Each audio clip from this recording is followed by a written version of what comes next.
Things that are not helpful to say to people who deal with any kind of PTSD at all. Man up.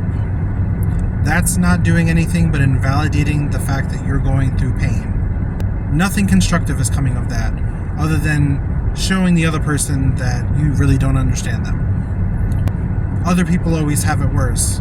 Again, invalidating. It's not going to do anything to change the fact that your nervous system is tripping.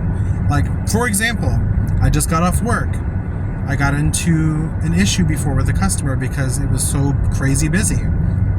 We didn't have enough people to help them. We got into it. My nervous system has been going nuts for hours now.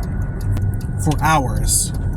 Even though my mind, I've been telling myself everything's fine, I'm safe, I'm headed home now, everything's good, my body is still in fight or flight right now. My body is still freaking out. It feels as if there's fire inside my chest.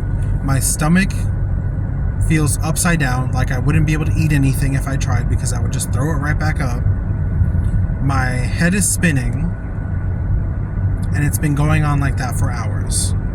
Smile. That's toxic positivity. And low-key bitchism too, because basically what you're saying is, I'm tired of having to deal with seeing you in pain, and therefore I just want you to kind of stop it. Why don't you just walk away, or just not deal with me then in that case? I really don't care. But for you to come up to me and say, oh, smile, again, invalidating. Oh, well, you never call me.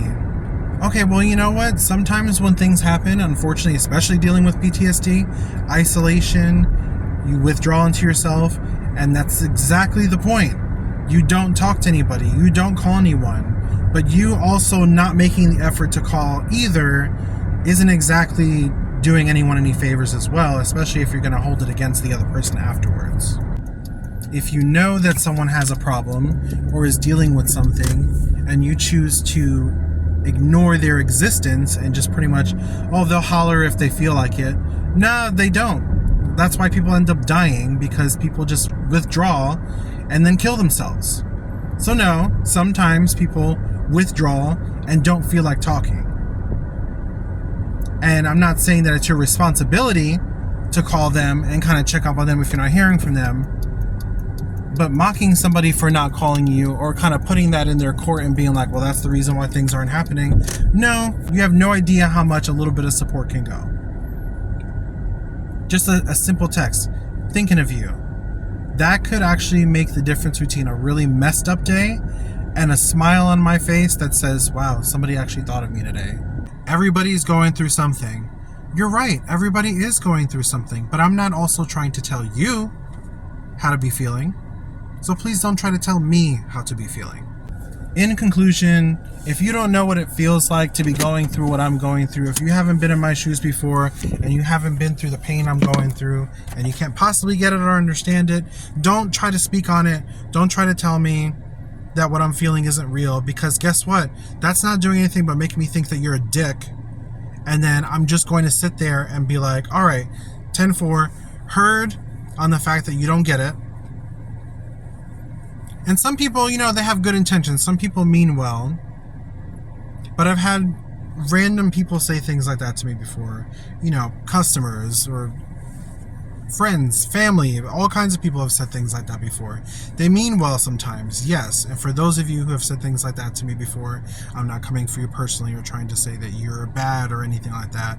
I'm just trying to educate people on the fact that sometimes when you do things like that, you kind of make the pain worse, because what that does is build up shame on the person who's already feeling these feelings. Because now, by doing that, you're invalidating my pain and you're making me feel as if I'm at fault, or I'm over dramatizing it, and you're kind of gaslighting me and basically saying that it's not as bad as it is. You're not in this. You're not feeling what's happening right now. Right now, I'm racing and I'm on fire. It's really hard for me to try to function and deal with you, deal with anybody when this is happening right now. So just please keep that in mind and try to be respectful. And if you don't know how to say anything, then don't say anything.